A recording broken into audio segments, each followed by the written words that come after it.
Hey everybody, Dave Isaacs here for TrueFire.com with installment number 4 in the Riffin series. And today I want to talk about the intervals of the 3rd and the 6th and how we can apply them in different places around the neck. Remember that intervals are based off the scale. If I start from the first note of a scale and call that 1, then as I work up to note 3, that gives us a third.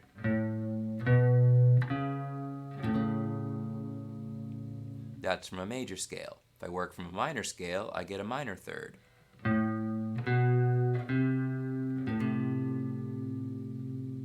So here's the form for a major third. 2 adjacent frets. Fret in between for a minor third.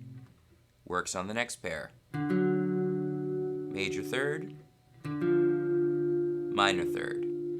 Next pair. Major third, minor third. And again, we come to our second string and things need to change a little bit. So major third, same fret. 1, 2, 3. And minor third, 2 different frets. And then back to 2 and 1, we're using the same forms we used on all the others. Major, minor. Now, whether you're going to use a major or a minor third really just depends on the sound you're going for, whether you want to stay directly within the key, whether your chord progression is moving outside of the key. It really is very strongly related to the chords. You'll become familiar with the sound of each one of these, and certainly the patterns are so familiar to your ears already, and I'm sure you know lots of riffs that already incorporate moving thirds around. Things that might sound like this.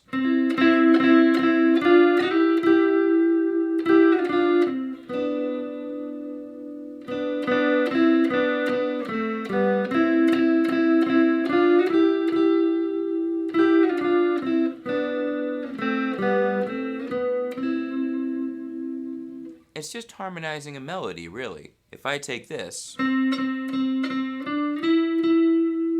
which is going from note 1 to note 3, and then I start from note 3 and go from note 3 to note 5, here's the first, here's the second, here they are together. So I can do stuff like this all over the neck.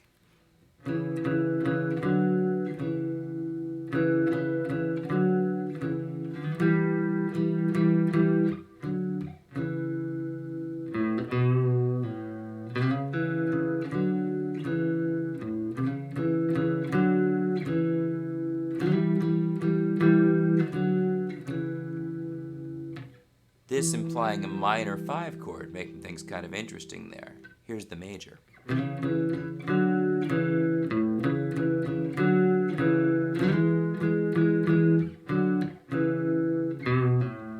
Throwing in the open string just reinforces the sound of A major.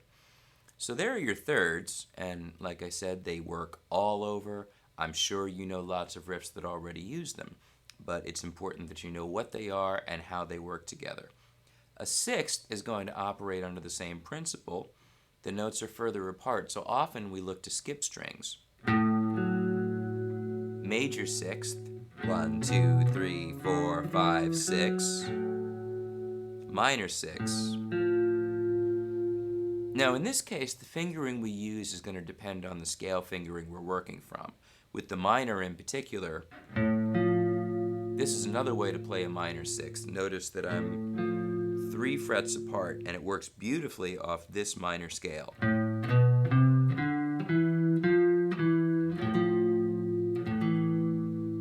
Minor sixth going to a perfect fifth. But if I go from here,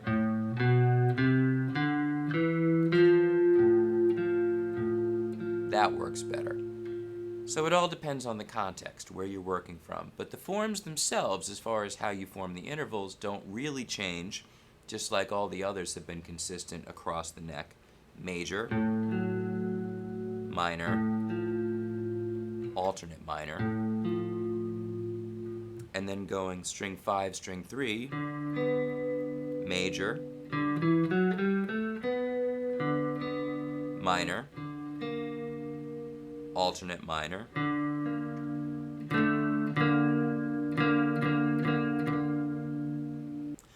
now when we get to the second string, we have to again account for the change in tuning, right? So major sixth, because the scale goes like this,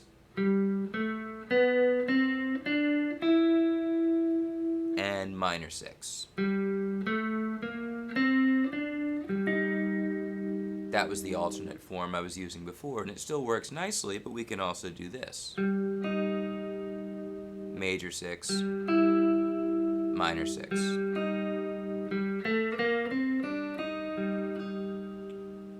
And then here's an exception to the interval pattern rule that we've come across with all these other intervals. When it comes to the sixth, there are two forms where things change up. So strings 3 and 1, we're going to follow the same formulas that we did for strings 4 and 2, with one small exception. Here's the scale starting on a C right here. 1, 2, 3, 4, 5, 6.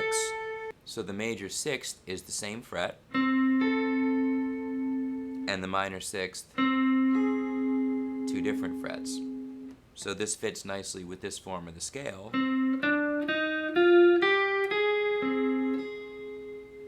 But in the case of this form,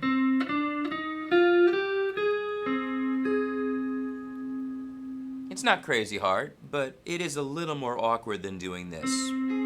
Again, it all depends on your context, and of course your knowledge of scales really does help you figure all this out. So let me play with this a little bit. We could do really simple things with sliding sixths.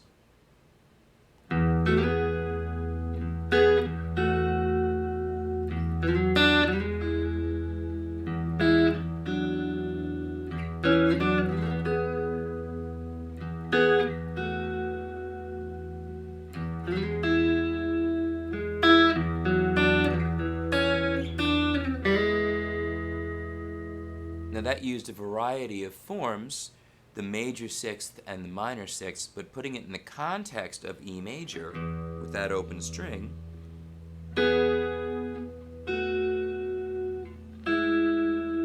hear the melody?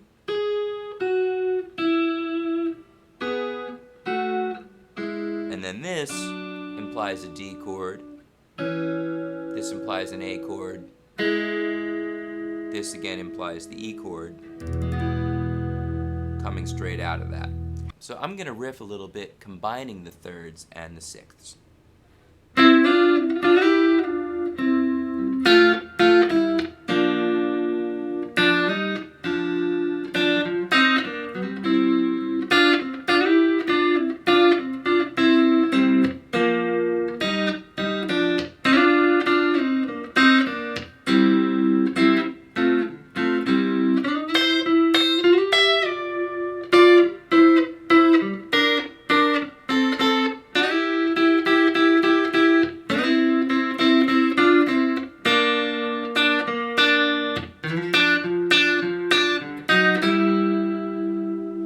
Look at all the different forms I used. This one, this one, this one, this one, this one, this one, and then putting them all together, you get this nice melodic pattern. And just like we've discussed before, melody in riffs is really important in making that pattern memorable. So I hope this has been useful. Certainly should give you lots of raw material to play with. So as always, go to it, have fun, see what you can do. Hopefully you will come up with some great riffs of your own.